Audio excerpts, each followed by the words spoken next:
Today we are talking about how to use the different future verb tenses. It's just a quick review. Probably in the past you have learned about future tense before. And if you are on page 4 of your book, you can also see some written examples. So, future tense, we have 3 main options. We have the present continuous. Reading the examples in the book, we have I am swimming at the park this weekend, and I'm getting married soon. So from a grammatical point of view, this verb tense uses a subject, a to be verb, as in I am, or she is, or we are. And then the verb with ing, I am swimming, I'm getting married, and then the rest of the sentence. Now, a quick review of the difference between I am swimming and I'm getting married is that I'm is the contraction of I am.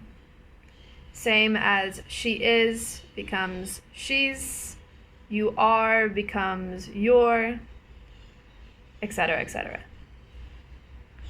So we use this verb tense when we're talking about the near future, meaning talking about things that are going to happen very soon. We can also use going to for these kinds of things, but we can also use the present continuous. Now, the present continuous is normally a verb tense that we use to talk about things we are doing right now, which is why the complete sentence is used as context.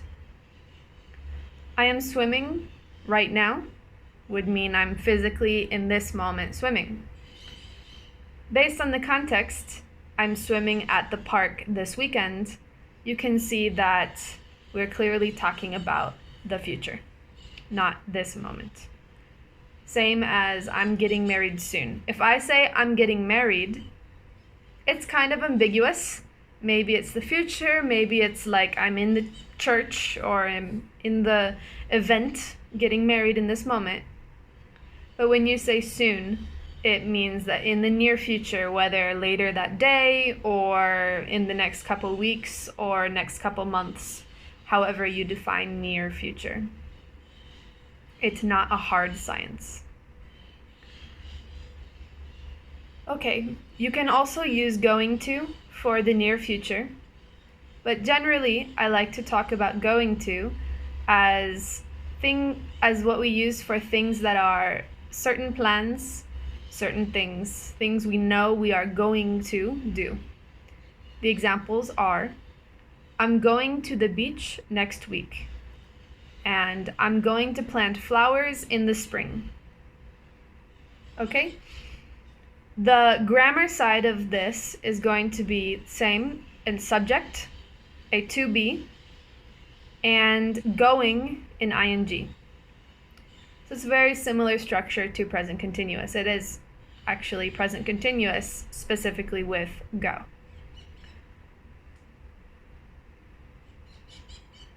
Keep in mind that after going, if it is a location or a verb, after it, we use to.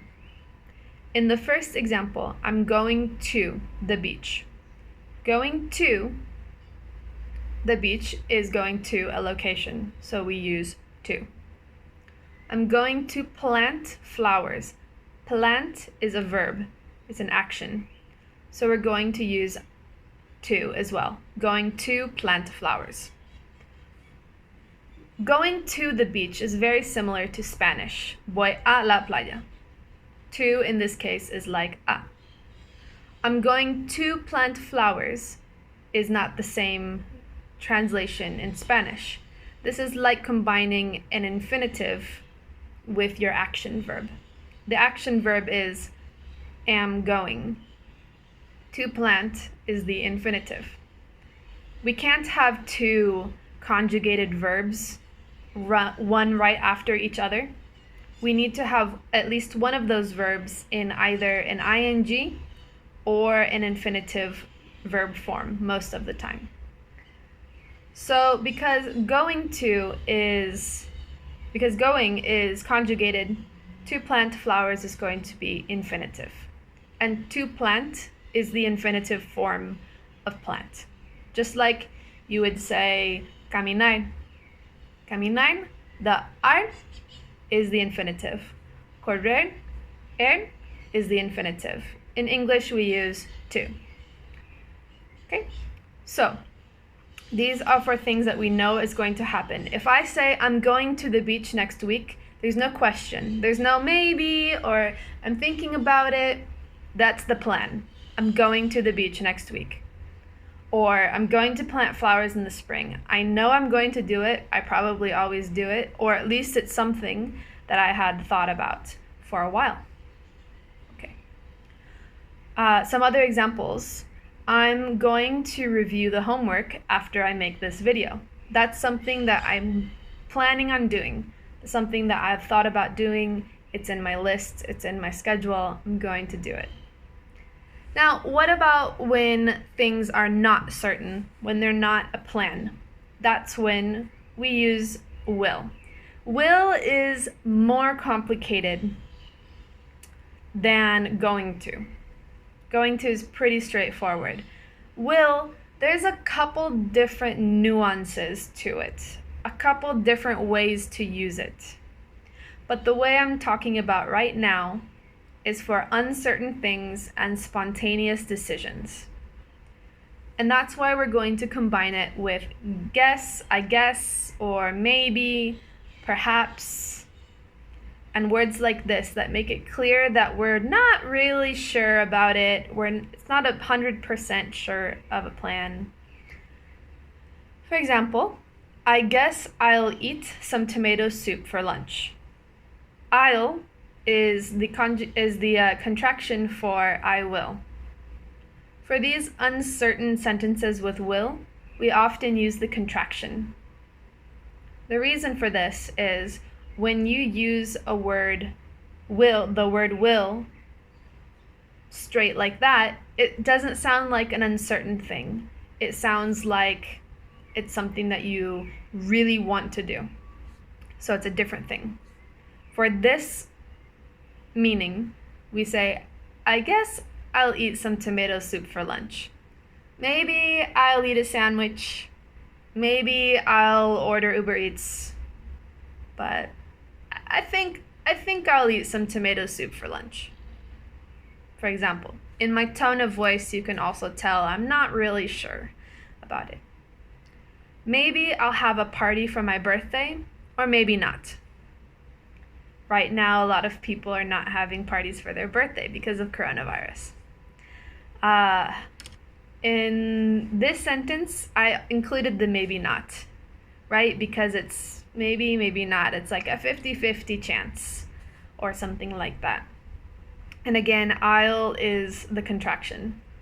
The other contractions for will are he'll, he will, she'll, she will, it'll, it will, we'll, we will, you'll, you will, and they'll, they will. So you just add an "ll," which is a sound that you make back here, "ll," to the end of your subject. So this is a review of the 3 different verb tenses. For a summary, we have present continuous for near future, which is going to be to be plus a verb, any verb in ing. We have going to for plans and certain things, which is to be plus going to. Possibly plus a location or plus another action in infinitive. And we have will for uncertain things and spontaneous decisions. And will is going to be the contraction of will plus another verb in its base form, which means in its standard no conjugation form. For example, eat or have. If you have any questions, feel free to send a note to the WhatsApp group that we have for this class, or let me know in some way. You can feel free to also research on your own. If you have a lot of confusion about the future tense, there's a lot of material online.